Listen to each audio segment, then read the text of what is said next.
আমার নাম এইচ.এম. এনামুল হাসান। যারা আমাকে চিনেন, আমার ফেসবুকে আমি কন্টেন্ট নির্মাণ করি।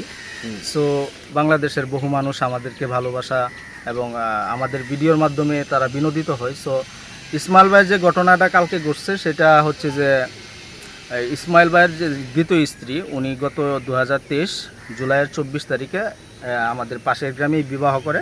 এটা এলাকাবাসী সাক্ষী, আমার কাছে ডকুমেন্টস আছে, সেগুলো নিয়েও আমি আমার পেজে আমি সব তথ্য তুলে ধরবো। আমি এই বিষয়টা নিষ্পত্তি করার পরে তো আমাদের কাছে সব তথ্য আছে, যেগুলো আমরা পুলিশের কাছে দিয়েছি, অলরেডি থানায় সাবমিট করেছি। মেয়ের স্বীকারোক্তি থানায় নিয়েছে। তারা প্রথমে লিখছিল মেয়ে অন্যদের প্ররোচনায় যে ইসমাইলদের অনেক টাকা পয়সা, ভাইরাল মানুষ, তোমরা মামলা করে দাও। কেন? ইসমাইল ভাইয়ের দ্বিতীয় বউ বিয়ে করে এটা পরিবারকে না জানায়া মেয়ের বাবা আর ইসমাইল ভাই মিলে ওই মেয়েকে, দ্বিতীয় বউকে, ইসমাইল ভাইয়ের বর্তমান দ্বিতীয় বউকে ইসমাইল ভাইয়ের কাছে বিবাহ দেয়। সো যখন এটা বড় বউ জানে, সেটা নিয়ে সে থানায় একটা অভিযোগ করে। থানায় এই নিয়ে 2টা বিচার হয়েছে। এটা থানা, পুলিশ সব সাক্ষী আছে, সব ডকুমেন্টস আছে। তখন গ্রামবাসী উপস্থিত থেকে এটা স্বাক্ষরিতভাবে এটা একটা সমাধান দেওয়া হয়েছিল যে দুই বউ দুই জায়গায় থাকবে। পরবর্তীতে বড় বউয়ের কথা মতো ইসমাইল ভাই এই মেয়ের একটা ঘর তুলে এবং কিছু অর্থ পয়সা দিয়ে তাকে একটা তালাকনামা পাঠায়। তো তালাকনামা পাওয়ার পরে এলাকার কিছু মানুষের প্ররোচনায় সে আয়সা থানায় অভিযোগ দায়ের করে এইভাবে যে ইসমাইল আমাকে করেছে। সো তারপরে মেয়েকে যখন আমাদের প্রশাসন জিজ্ঞাসাবাদ করে, মেয়ে তাদের কাছে যে জবানবন্দি দিয়েছে সেটা হচ্ছে এরকম যে উনি আমার স্বামী, মানে মেয়ে মিথ্যা কথা বলে নাই, উনি আমার স্বামী, ওনার সাথে আমার সংসার হয়েছে এবং বৈধভাবে সেটা হয়েছে। আমার কাছে কিন্তু আসলেই ডকুমেন্ট আছে, আমি সেগুলো আমার পেজে উপস্থাপন করব। সো এইটা নিয়ে যারা বিভ্রান্তিকর নিউজ ছড়াচ্ছেন, আমি দয়া করে বলবো যে আমি এটা নিয়ে খুব শীঘ্রই হয়তো একটা সংবাদ সম্মেলন করব এবং আমি আপনাদেরকে সঠিক তথ্যটা জানাবো। কেউ ভুয়া নিউজ বা বিভ্রান্তকর নিউজ পেয়ে বিভ্রান্ত হবেন না। সো সবার প্রতি এটাই অনুরোধ রইল আমার। এই তো বলতে চাচ্ছি যে এটা হচ্ছে এলাকার প্ররোচনায়, এলাকাবাসী আছে, মুরব্বী আছে, আমাদের সমাজের সভাপতি আছে, ওনাদের উপস্থিতিতে বিয়ে হয়েছে। ফুলপুরের কাজী ইমরানের মাধ্যমে বিবাহ হয়েছে, বিবাহের এফিডেভিট আছে।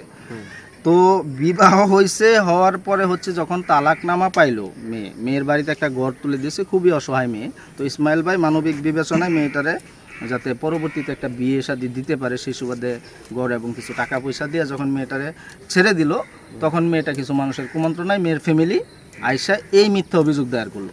এখন কথা হচ্ছে, এখন আপনারা ভিকটিমের নিতে পারেন যদি সম্ভব হয় যে উনি কি বলে। উনি এখন যেটা বলতেছে যে উনি একটা কথাও মিথ্যা বলতেছে না, যে আমাদের বিয়ে হয়েছে এটা সত্যি এবং আমরা তো আর মিথ্যা কথা ভাই বলতেছি না, আমাদের কাছে ডকুমেন্টস আছে। সো এগুলো আমি উপস্থাপন করব। ভাই এনাম ভাই, আরেকটা জিনিস আপনার কাছে জানি যে ওই যে এটা বিয়েটা আপনার মেয়েটা বলতেছে যে তার বয়স 16 বছর বা 18 বছর হয় নাই। আচ্ছা, এটা যখন তার বাপের সিগনেচার করে বিয়েটা দিয়েছিল, তখন তার বাপের একটা সাইন আছে। সো সে সাইনে তার বাপে একটা জন্ম নিবন্ধন কাজীকে দিয়েছিল। কাজীকে তখন 18 বছর বয়স দেখাইছিল। তো জন্ম নিবন্ধনটা যখন কাজীকে দেখাই, এখানে এই যে জিয়া স্বাক্ষরিত তার বাপ, আপনারা ক্যামেরাতে নিতে পারেন, জিয়া স্বাক্ষরিত তার বাপ, এই নিয়ে যে জন্ম নিবন্ধন উপস্থাপন করছে সে উপস্থাপন মোতাবেক বিয়ে হয়েছে। একটু দন্ত এটা ক্যামেরাতে। আচ্ছা, আর আরেকটা জিনিস জানি ভাই, ওই যে এখানে বলা হচ্ছে যে 3 মাস ওনার বরের পিতার নাম, মেয়ের স্বাক্ষর,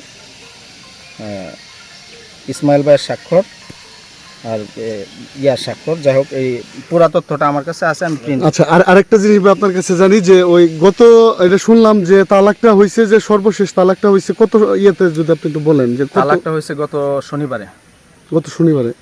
যে আমাদের কাছে একটা তথ্য ছিল যে এটা তালাক 3 মাস আগে কাগজ পাঠাইছে, কিন্তু তারপরেও সে এই বিষয়টা মানুষ একটু বিভ্রান্ত হইতেছে। এই বিষয়টা একটু বলেন। কাজী 2 নাম্বারই করে ডেট দিয়ে দিছে এপ্রিল না মে মাসের 4 তারিখ। এটা তালাক হয়েছে কবে, এটার ভিডিও রেকর্ডও আমার কাছে আছে। যখন কাজী এটা লেখে, নোটারি পাবলিক করে, এফিডেভিট করে, সব কিছু আমার কাছে আছে। আমি অবশ্যই দেশবাসীকে জানাবো, অবশ্যই প্রেস মিডিয়ার কাছে আমি তুলে ধরবো।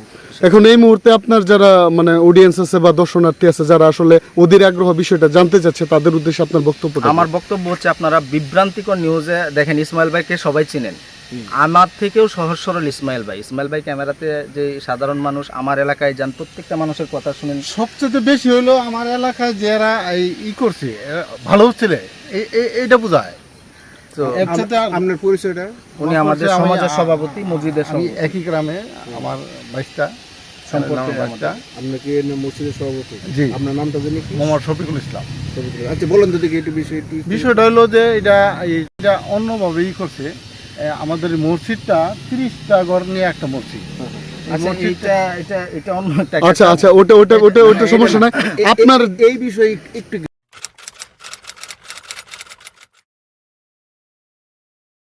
স্যার আমি গরিব মানুষ, আমি মাঝে বাড়ি কাজ কাম করে খাই, আর ছোট ছোট 3টা বাচ্চা আছে। আমার বেড়ের স্বামী হয়েছে পাগল, তখন আমার এই কাজ কাম করে ফুলাফান লই আমার সংসার চলাই। আমার একটা মেয়ে আছে ডাঙ্গ, মানে এই মেয়েটারে থুয়ে থুয়ে আমি জায়গা, আমি মাঝে বাড়ি কাজ কাম করে পরে আই বাড়ি হায়রা মনে করেন যে এরকম যাইতেছে কতদিন কাজ কাম করে আই আর যায়। তো মনে করেন যে মেয়েটারে হঠাৎ করে ইসমাইলে আইছে, হায়রা কইতাছে কো আপনি একজন কাজ কাম করে খান, তাহলে এই করছে আপনার মেয়েটা আমার দেন, কাজ কাম করবো আমার না, আমি আপনার মাসা 5,000 টাকা দেন, 5,000 টাকা দেন আপনি আপনার দিয়ে হাইরা, আপনি এই সার মানে দিয়ে হাইরা সলবার পাইবেন না। সলবার পাইলে পরে এইসব কথা কইয়া হাইরা নিয়ে হাইরা কিছুদিন বেশ বালাই যাইতাছে, ইসমাইলের বাড়ি নিয়ে হাইরা ই করছে, কাজ কাম মেয়ে করতেছে, করার পরে হঠাৎ করে শরীরে মনে করুন যে মারধর করছে। মারধর করার পরে আমি স্বাভাবিক মার দিতেই পারে, কামের লাগিয়া কাম ভুল হইলে মার দিতেই পারে, মার দিছে পরে এইভাবেই রয়েছে। তারপরে মনে করুন যে কিছুদিন পরে সেরি কইতেছে তুমি আমার লগে কাজ করো, তুমি আমার বিয়া করো না কে? বিয়া করো না, বিয়া করতে কইছে ওরে কই তুই কামলা সিরেম তোর বিয়া করবা, তোর কামলা সিরেম বিয়া করবা এনে কই হায়রা হুমকি দিচ্ছে, হুমকি দিয়ে হায়রা সেরিয়া মারধর করে আমার বাইক ফাটাই দিছে। বেশ ভালো কথা, সেরিয়া মারধর করে হায়রা আমার বাইক ফাটাইছে, আমার মেয়ে আমার বাইক তা হোক দে, আর কাজ কামে জাল লাগতো না, আমি জানলাম তাই এডি খাইব, যে দিন আমি রোজিনে করবাম এডি আমার ফুলাফান লইয়া যা মিলে তাই আমি খাই। তো এই কথার পরে মনে করুন যে তারা এই করছে, পরে হঠাৎ করে একদিন শনিবার দিন গিয়া রাত্রে মনে করুন যে আমি কাজ কামে গেছি গা, আইছি আয়া দিয়ে মেয়ে কান্দাছে, কান্দার পরে দেখো আমি কই কিরে কি হয়েছে কান্দাস কে? কই ইসমাইলে আয়া হাইরা আমার এইসব।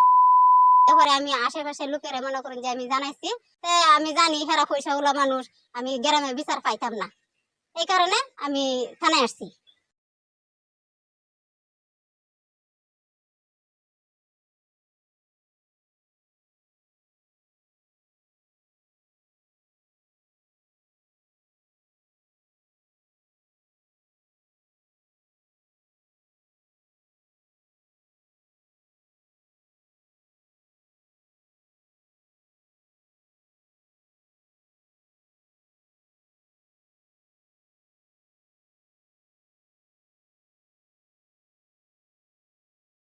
সবার আগে সর্বশেষ সংবাদ পেতে আমাদের চ্যানেলটি সাবস্ক্রাইব করে বেল আইকনে ক্লিক করে রাখুন।